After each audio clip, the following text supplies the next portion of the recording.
Day 5. So we are on day 5 of random economics topic, and let's see what today's topic is.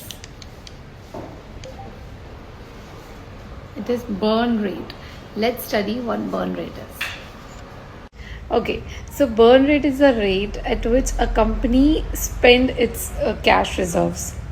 It is after paying its overhead expenses and all before it becomes profitable. It is known as burn rate. It is calculated every month. So burn rate is of two types: gross burn rate and net burn rate. Gross burn rate is the rate at which company is managing its expenses. For example, it's all kind of bills: electricity bill, food bill, etc., wages and salary, rent. And net burn rate is the rate which comes after we deduct the revenue from expenses.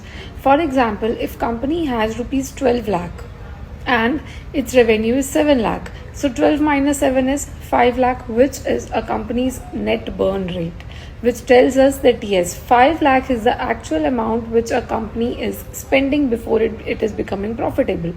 Another important concept here is runway.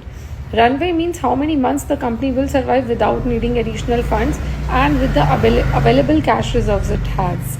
For example, if a company is spending 2 lakh, let's say 2 lakh per month, and it has 10 lakh with its cash reserves, so it will survive only for 5 months without needing any additional funds.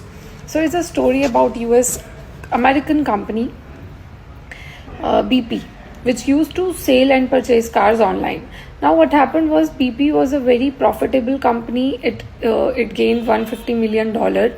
Initially it was at a valuation of around $500 million, but eventually what happened, that their burn rate was extremely high. It was burning $7 million a month and it had to shut down. Now comes the main part.